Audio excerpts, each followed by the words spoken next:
Hey, what's up, everybody? BDO44 coming at you another video. Alright, so I found a way to clear up some space on my phone so I could talk a little bit. I wasn't really sure what kind of content I want to give you, but off the top of my mind, the Lakers are what is there. And I read something, or no, didn't read.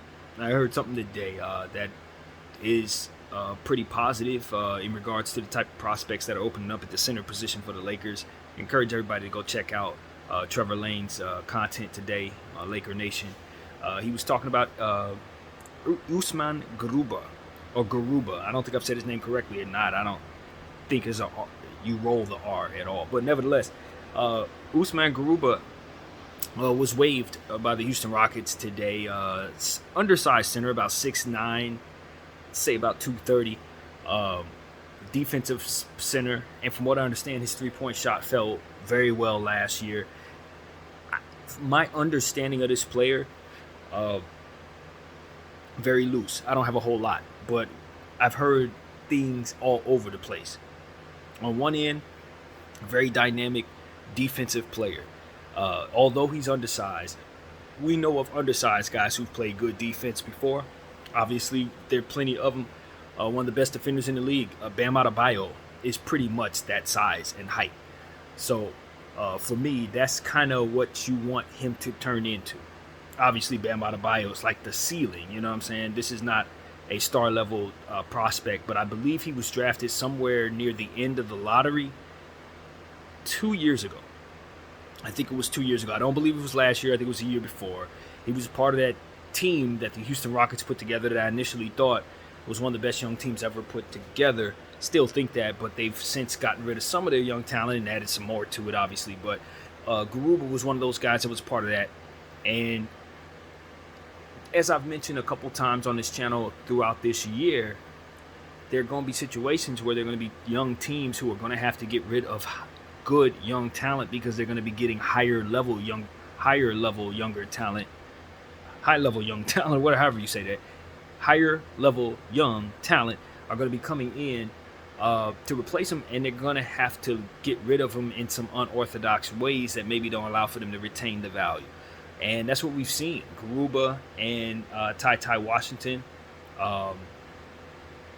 Christopher, all of those guys have been let go of from the Houston Rockets in a time where you would think all teams would want to hold on to young players that haven't fully developed yet. You would think that most teams that are looking for home runs would be trying to see if they could develop young guys instead of letting them walk for nothing or trading them away for 2 second-round picks like we saw Obi Toppin and another young player also. I think it was Josh Christopher who ended up going for 2 picks. So it's one of those situations where I just understand that this is a theme that's happening. We saw the beginning of it last year with the Thunder having to waive Isaiah Roby, who has since been waived by the Spurs too. I think he's still out there. Somebody should go grab him too. But at that center position, you now see this scenario opening up a door for the Lakers. And, of course, we're looking for a center. Now, from what I understand, Bismack Biyombo and Christian Wood are the 2 players we're looking at. Bismack Biyombo probably fits more so what it is that we would rather have based on the specific needs of our team. Somebody who can guard the 7 foot 300-pound guy. We hope in asking that the team add a center to the situation that we will be able to bring in a guy who could essentially be able to fill the role. And I don't know that there's anybody out there who can do that at all. I don't look at for me, Bismack is somebody I'd want to bring in, only because there's not a whole lot to his game and there is zero upside. He's in his 30s now. I just don't see a reason to bring a guy in who's only going to play but so many minutes, and that's just what it is. And then from there, when you do try to trade him, you're not going to be able to get nothing for him. So I don't think that bringing him in with those problems being attached is the only thing to look at, because of course, again, he can help you with some stuff that you really need help with. So you will settle for him if you can't get nothing else. And up until this morning, it didn't look like anything else was out there. So this is why this is exciting to myself. Trevor Lane is also excited about this. I think the Lakers should be curious about Usman Garuba. But the problem is, as I said, the things that I've heard about him are all over the place. I've heard he has absolutely no offensive game. So Trevor Lane said he shot the three very well. And somebody else who I don't even remember who it was, in mentioning Usman Garuba, said the boy couldn't play no offense to save his life. So that was the way they described it. Like his offense is significantly deficient. And so if that's the case, then we're probably not going to play him anyway. But this is my thing with players like this. He was drafted 2 years ago, somewhere in the middle of the first round. Whatever the heck he was supposed to be 2 years ago, nothing's changed. Nothing has changed. And because I understand that, he's just another project that you bring in, along with the other projects that we've brought in, and just let him develop. And if he turns into a role player, cool. And then he can go back and forth with the other two centers that we have, Colin Castleton and Jackson Hayes, for minutes. No problem. They're all in the same level. They can all fight tooth and nail for the center position, and that'll be that. I don't see any harm in having three young, high-level role-playing centers in 2023. And that's exactly what I think we would have if we brought in Garuba. I don't think you have that if you bring in Biyombo, to say the least. He's older. And like I said, he's just going to come in strictly to play a role that you're likely never going to want to actually have him play, which is why I would tell a guy like Bismack Biyombo, be prepared to sit if you do sign with the Lakers because of it. There are going to be certain circumstances where we're going to want you on the floor to do specific things, but there's going to be even more circumstances where we're not going to want you on the floor, and that's just what it is. So for him, I would say, if you don't mind, at this stage in your career doing that, cool. But if I were him, I'd just go back to Phoenix. Truth be told, Phoenix is a contender. That was the team I last played on. They probably no one's going to offer him more than a mid-level exception. If Phoenix is willing to take him back, there's absolutely no reason for Bismack Biyombo to not want to go back there. And as far as Christian Wood is concerned, I don't know if anything's changed in regards to my opinion on Christian Wood. I just think that when you have defensive requests, I ain't going to say needs because I don't think we have a defensive need per se, but when you would much rather fill your defensive center position, you can't bring in a guy that can't play defense. Period. That can't be the deficiency if that's going to be the need. So for me, that's how I'm looking at it. It doesn't necessarily mean that that's the only thing to consider when bringing in Christian Wood, though. Just because you didn't fill a need doesn't mean he doesn't boost your offense quite a bit. And going up against some of the teams that are going to play offense very well, like the Utah Jazz and the Phoenix Suns and the Golden State Warriors and Sacramento Kings, who I expect to put up a lot of points, yeah, you'd be wise to have another player on your team that you want in regular rotation that can fill her up. And if you bring in Biyombo or Garuba, there's a good chance that they're going to be deficient in that way. And if their defense isn't making up for what is not going on offensively, they're going to be a minus on the floor. So that's my only concern about Garuba, that he's not going to ultimately be able to help us because he hasn't fully developed and his weaknesses are glaring in a direction where we would otherwise not want him to be. But he can come in, play some defense for us as an undersized center who could probably assist with the games that AD is not going to be a part of, in playing some garbage minutes if we happen to either be up really high or down really low. That's kind of how I see it. I don't really see us having him playing competitive basketball, but he'll definitely be a center that we can use in garbage time. And hopefully, as he develops, likely play some minutes with the two-way South Bay squad. I think that Usman Garuba can turn into yet another high-level prospect that the Lakers found out of nowhere that probably likely could get dirt cheap. In a time where people don't think nothing of him, people think he sucks, and that's great for us. You bring him in at that point, and then you turn him into something. Every time we've done that, we felt pretty good about the results. And that's me thinking historically in regards to the Lakers. Anytime we brought in a guy, especially in this era, that generally doesn't look like they're really that great, but we gonna let them put on the uniform anyway, we're doing good. Like, I'd say we're 3 out of 4 in that type of scenario since Rob Pelinka has come in. So when you consider that, I think we're as good a team to take on that type of circumstance with Garuba. The only problem is with this particular squad is I think because we know that about ourselves, we've done that a lot of times with this particular roster. Took chances on so many guys that maybe a collective of that many guys that you're taking chances on is probably something that you could consider may cap your ceiling overall. But I look at how the team's constructed, and I say, again, that's not the only thing to look at. These are really, really good pieces put together that can help each other in various areas. And what they are missing right now is just a few things. Obviously, the defensive center in place would help with that. Another thing that I think we're missing, I've said this a million times, is I think we can use a bit more pressure on the rim, a lot more athleticism with our point guards. That's where I'm at with it. Give me somebody who can be on a launch pad at the point guard position. I don't care that they're that good. They just got to be able to put pressure on the rim. And I know we were targeting Bruce Brown for that. Obviously, he went to the Pacers. It is what it is. I don't think most Laker fans are looking at that as a deficiency. I just feel like I'm jumping ahead of the game. And so for those who've heard me say this is the same old content, but I just feel like LeBron James is not putting as much pressure on the rim in 2023 as he has in his career. And because of it, with him settling for jumpers the way that I expect for him to, and for the rest of our guards who are generally not overly athletic, I just feel like there are going to be some circumstances where we're not going to be very good finishing at the rim. Some of our guys are they're not going to want to go to the rim. They're going to want to settle for mid-range jumpers and floaters. Some of them may work out. Other times, nah. Your Kesslers, your Wembanyamas, Giannis's, Jaren Jacksons, they're going to get to those shots. You're going to shoot those teardrops, Jalen Hood-Schifino and those guys, and I just am concerned that they're going to find themselves feeling deterred instead of putting their head down and going at the rim anyway.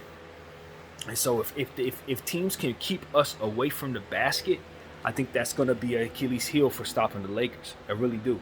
You just got to keep us away from the basket. Now, that's difficult to do with Anthony Davis going to the rim. Obviously, Rui Hachimura being a big body that has to be guarded.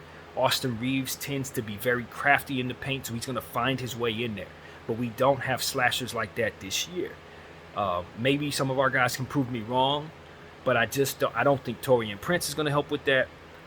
Vincent's not going to help with that. I look at Cam Reddish, and I understand him to be, I'm not going to say deficient athletically, but that's not a strength of his at all. He's a bit more regular in that way.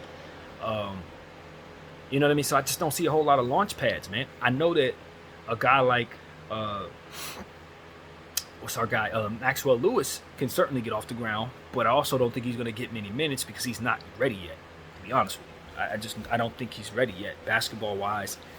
He's more of a mechanical piece than a fluid glue piece right now. And we're going to make him that. We're going to make him a better defender. But right now, he's not ready.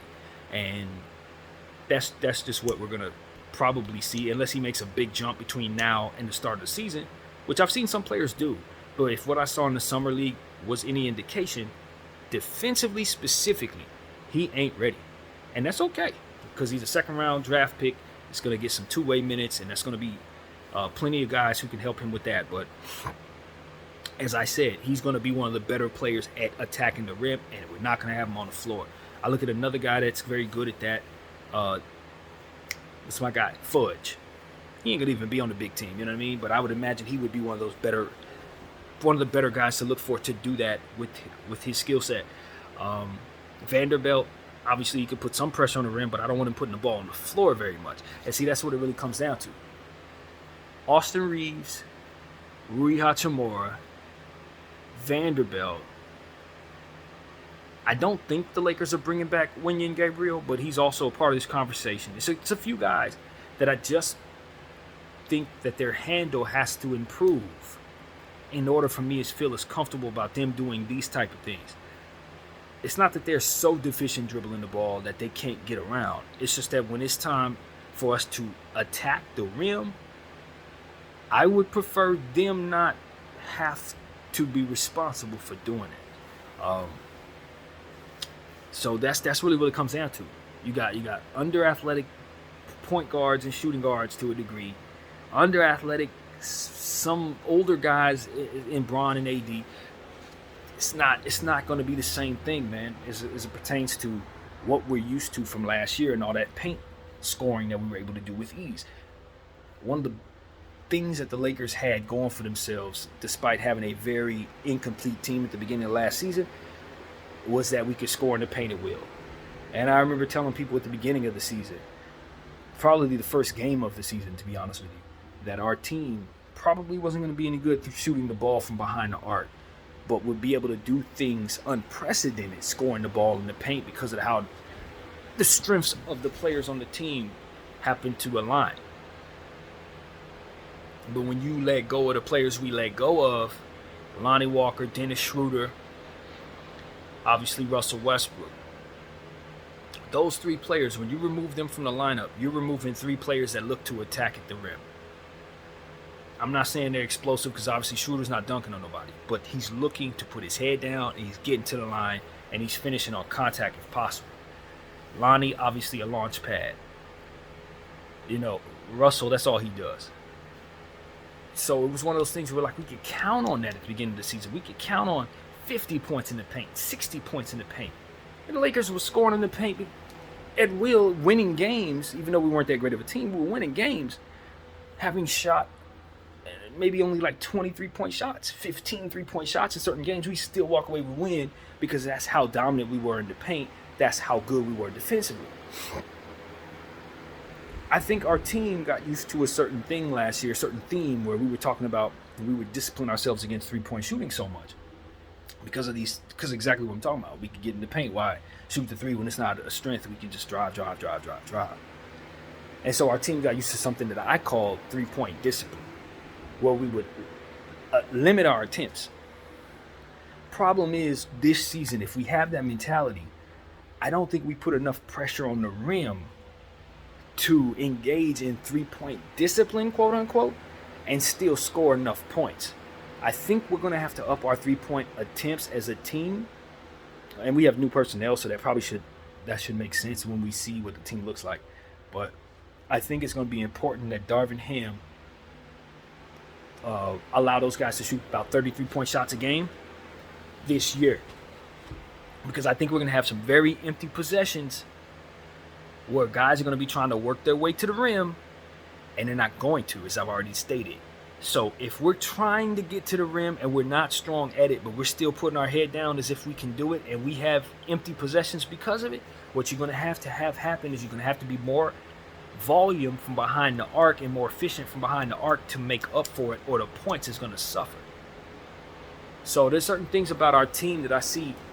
I don't know if other people look at it this way. I don't know. But the problem that our team may run into is that some of the players that can help us in certain areas may not also be able to help us in some of the other areas that may be necessary to make the team make sense on the floor at that moment. It's the same problem we had last year. It's the same problem we had the year before. It's just that you don't have a plethora of two-way guys. You have a plethora of guys who can kind of help you on both sides, but have a specific strength on one side or another. So the Vanderbilt, for example, only defense. You're looking at certain guys that can, very limited. Jackson Hayes, very limited from behind the arc. Can't really do much but dunk, block shots. He's going to help you defensively, rebounding.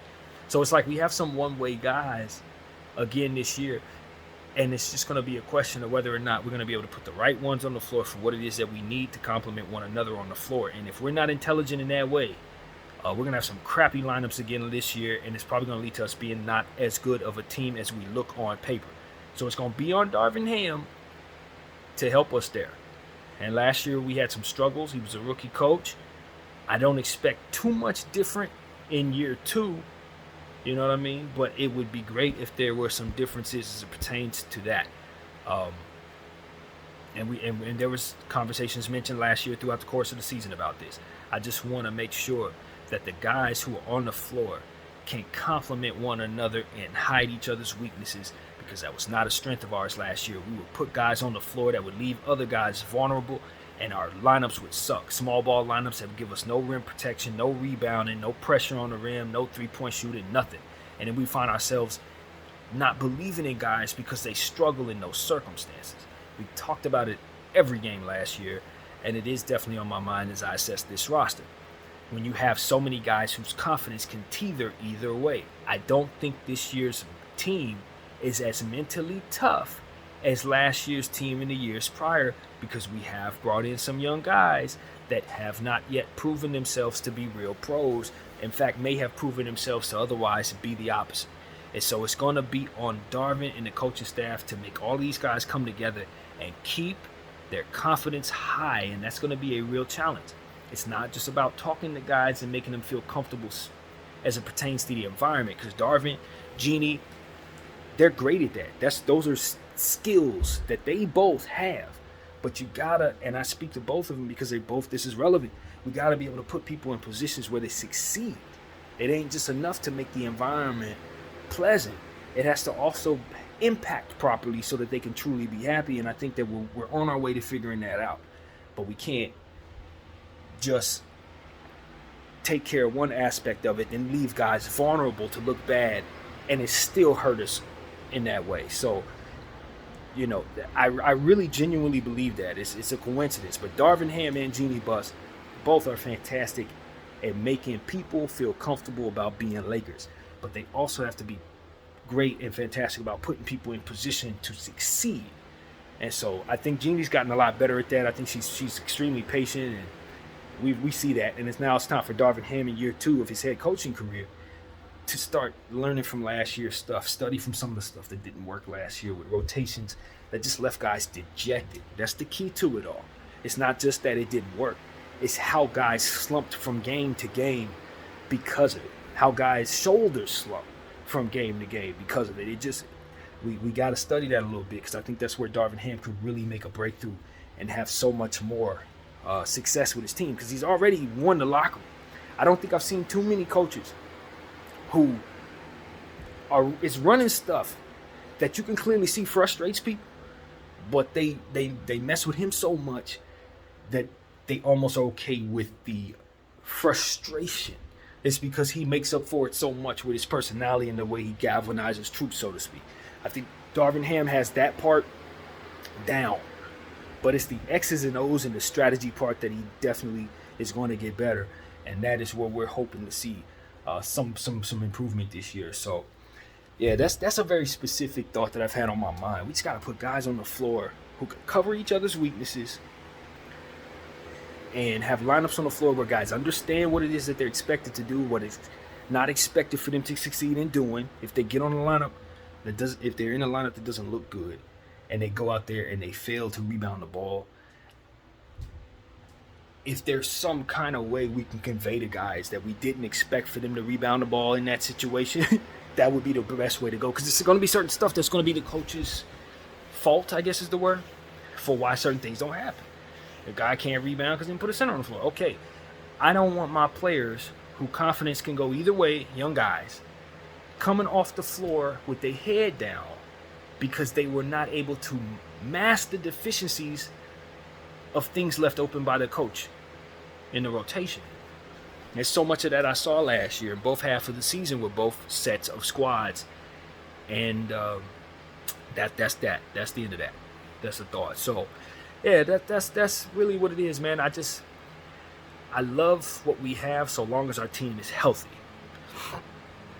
Problem is, the expectations for health based on our roster should not be sky high. Okay? That's just what I'm going to tell everybody. Not to say that I'm speaking down on the team or thinking that they can't make it, like guys are just incapable of staying healthy. That's not my thought.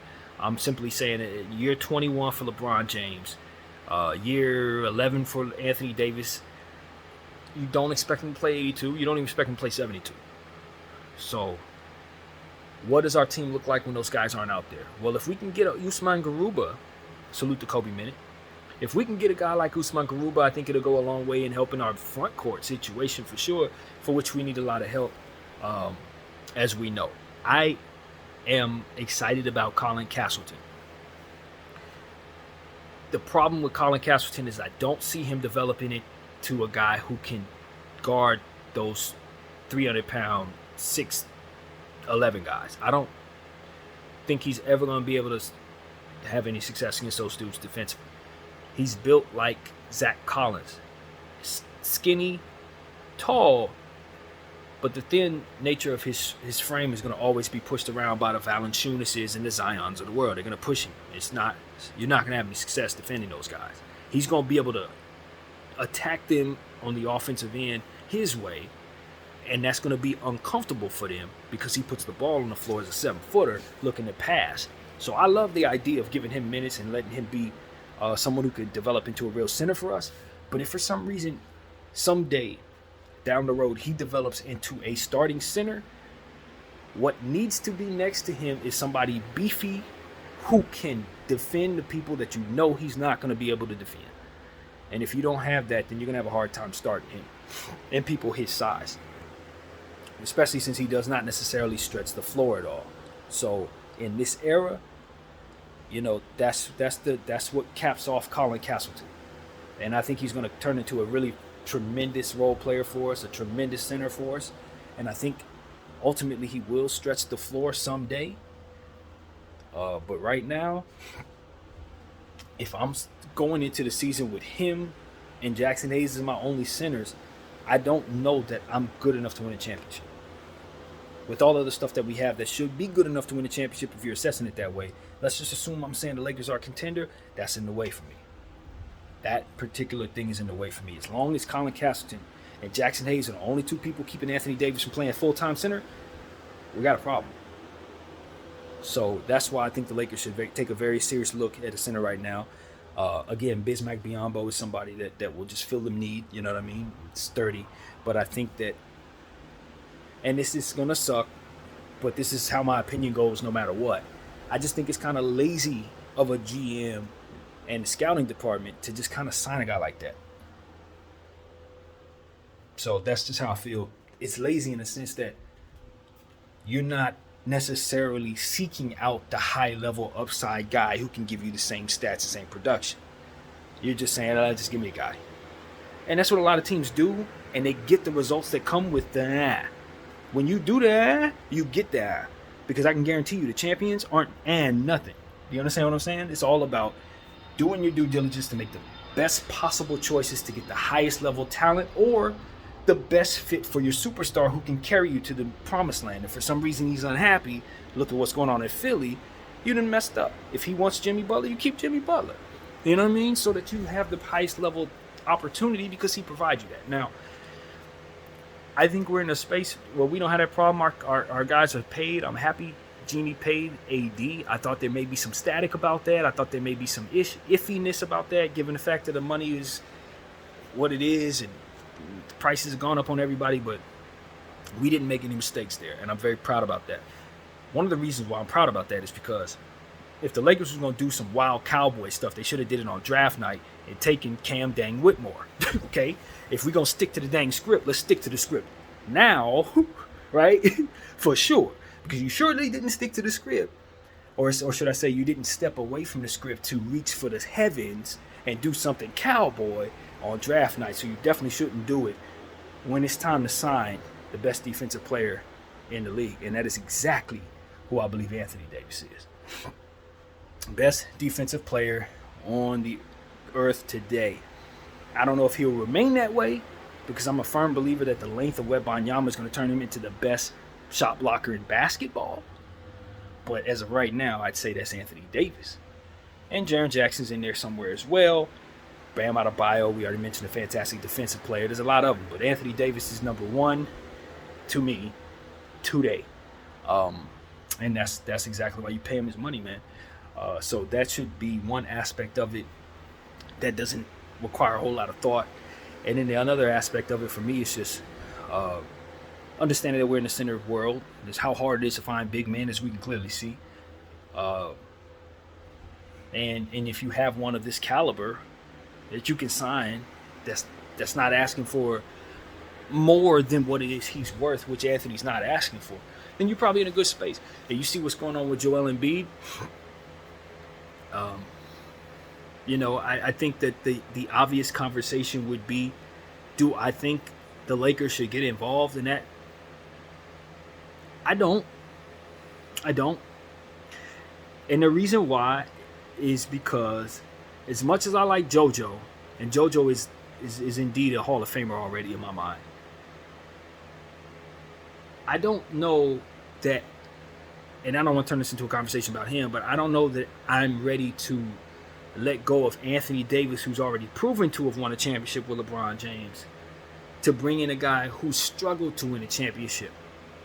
You know what I mean? Not to say that he couldn't win it with Bron, but I just don't know that you do that. That the goal for us is to win championships. And what we have is a proven core in place that's already done it. Some may say that Anthony Davis or Joel Embiid is an upgrade from Anthony Davis, age-wise, MVP. All of that stuff looks great on Joel's resume. Joel is an amazing defender. Is he better than Anthony Davis? My opinion obviously stated already. No. He's an amazing offensive player.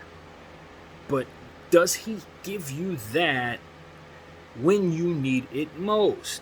And the answer is, not when you need it. Not in Game 7 of the Eastern Conference Finals when you need him to show up with 50-point games. He's going to give you 7 and he's not going to, he's going to foul out or something. And that's just what I've seen. And so for me, it's like, in a nutshell, would I like to acquire Joel Embiid for my franchise? Yes. All teams should say yes to that. But when you start talking about what you have to give up, if you have something that valuable already, you need to assess if it makes sense for you to replace what you have with JoJo. And what I'm saying is, for me, most days, I'm going to tell you, I'm cool. I'm going to hold on to AD. It's not because I think the AD's ranked higher than Joel. It's just that I think for the Lakers and what it is that we have, we are trying to win a championship. What we have is already proven to have done that. And it's no sense in breaking that up to bring in something that is unproven, that otherwise doesn't make us significantly better. And so that's where I'm at with that. Most teams should be looking to swap their center for Joel Embiid. The Lakers should not. The Denver Nuggets should not. Those are the two teams off rip that shouldn't be interested. Those are the two teams that should not be interested. Just about everybody else, you should be calling. And that's kind of how I feel about that, man. I don't think there's too many places Joel can't go. But I'm telling you guys that I would not be pleased with the Lakers trading Anthony Davis for him, straight up. Now, if you want to trade Anthony Davis for Joel Embiid, there are, the conversation then becomes about the package. I don't know that that's not a good trade. You know what I mean? I think that probably is a good trade. But I'm just saying, for what we are, for what it is we're doing, for our timeline, for everything that has to do with where we're at and what we've been doing, I don't see the Los Angeles Lakers being better for acquiring Joel Embiid in replacing Anthony Davis. Would I replace Bron? I don't put two centers together in that situation. I don't believe in it. I like putting two centers together. I want to make this very clear. Like, if putting Anthony Davis next to Joel Embiid in a nutshell is fantastic, just like it was when you put Boogie Cousins next to him. It was great. But if you're trying to construct your team to win a championship, two centers making $500 million, somebody needs to tell Minnesota that does not necessarily work, fam. It doesn't work. See, it's not just about how am I putting these two players together. It's how do I put these two players together, and then how do I fill out the rest of the roster. And for me, if I'm paying those guys that much of the cap, then my guards are going to be subpar, my forwards are going to be subpar, and then it's going to be about, can those two stay healthy? We're talking about Joel Embiid and Anthony Davis. Hell no, they can't stay healthy without adequate guards. So no, that's not. No. I'm not trading LeBron James for Joel Embiid as a Lakers franchise at all. Now, if I had LeBron James and I'm Dallas, I'm probably thinking like that. You know what I mean? Different team, different circumstances. But for us, no. Lakers are a very specific team right now as it pertains to what we're doing with our cap. We're not trying to take too many chances. We're not reaching for anything. Everything we're doing is precise, aligned with itself. Contracts aligned with each other, young players aligned with one another, timeline makes sense, everything makes sense. It's why we didn't take Cam Whitmore. You know what I mean? It's why we haven't done certain other things. It's because we know that we're in a space where we can fully control our books. And once you start doing things for basketball reasons as it pertains to, I want to put him together next to him. If that part of the game isn't aligned, then you have made bad basketball decisions just the same. And so because we understand that now, we don't just slap two players together thinking it's all fun and games. No, you got to be able to put other stuff around those guys. And if you don't have the right amount of cap space, or you don't have the right contracts of young players that can play at high enough levels, as we always say, to make up the difference, then you're relying upon those two guys to carry you. And that's putting too much pressure on their bodies to stay healthy throughout the 80-game schedule. Plus playoffs. So again, that's what it's about. If you don't have the depth, it's not only about asking guys to beat other people that they're better than. If I got 3 superstars, so go out there and beat the field. Yeah, in theory, if they're that talented, of course they're going to be able to go out there night in, night out and cook people. But because there's so many games, so many opportunities to roll an ankle, and you're relying upon so few people, once one of them does roll an ankle, now you're relying upon the guys who you otherwise don't want to play, who you weren't able to pay a whole lot of money because you gave all that money to them 3 dudes. Now you're asking them to come in, likely having not played too many minutes, and try to play above themselves just so you guys can win. So that he can make the other guys, the other 2 superstars, these, look good, essentially. So, the role players are going to have to come in, play above themselves, just so that the stars who aren't hurt don't fail. It's what we saw in Brooklyn last year with Kyrie, James Harden, and KD. It tore them apart. They couldn't have Kyrie step away for any reason because the rest of the team was trash. You see what I'm saying? So it's like, we want to guard against that here. We want to guard against that big time, and I think the Los Angeles Lakers have made decisions to assure that they do. So when you don't see them take Cam Whitmore, that's why. When you don't see them just all willy-nilly sign some random dude or trade this player for that guy or make a big-time move for Dame Lillard, it's because it's going to mess up the numbers and cap aspect of the game. And there's 2 games being played, as we've said. So got to know, it ain't just about what's going on the court. If you don't get them contracts aligned over the course of your years and have all that stuff making sense, believe you me, your team isn't. It just simply ain't going to make sense. So, for all the space that I was able to create for myself and only gave me 42 minutes, this has been 37 thus far, so only got 5 left. But what I can say is, I think the Los Angeles Lakers should kick the tires on Usman Garuba, keeping their expectations low. I think there's a good chance he turns into a nice player for us. It's also a good chance he goes the Cole Swider route. You know what I mean? And just kind of plays with the two-way team and ultimately gets out-saturated by other guys who are just going to be coming in. And that's going to be a thing.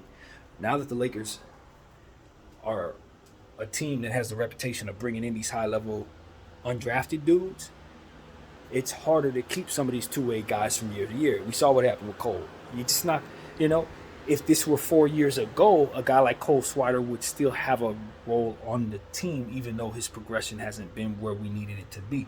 But because we have other guys coming in, the Fudges and the Hodges and the Castletons, there's only 3 two-way spots they allow.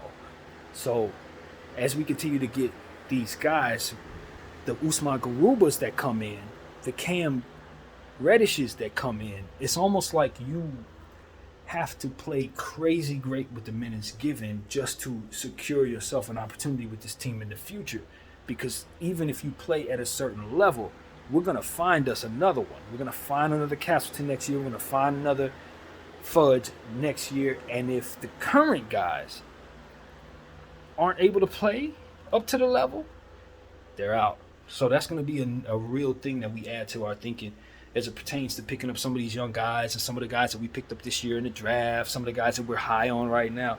If for some reason they don't show us that they're that, there's not going to be a whole lot of room for us to just kind of hold on to guys. I was thinking about Troy Brown this morning. Troy Brown is a nice role player. I don't expect for him to really turn into anything, but that doesn't mean that I didn't feel comfortable putting him in garbage time, putting him in situations where guys were out, help me defensively, jog around a little bit. You know what I'm saying? Be a reasonable role player who's not going to take nothing from anybody, right? In other words, in the old NBA, I would be happy to have a guy like that 5, 6 years. You know what I mean? That's like Rick Fox. That's what Rick Fox was. You just want Rick Fox developed into his highest point. He started probably from a role like that. He started like a guy like that, and that's what he was. But there's no room, there's no place in the NBA for guys like that anymore because of what it is I just said. Only 30 teams, and he keep getting these guys that are coming in at higher levels, ready to contribute. So we're just seeing the beginning stages of it. Usman Garuba's waving is an exact direct correlation of what we're saying here. It's not enough spots for all these talented guys. So what I think is going to end up happening is international play is going to start getting higher level talent.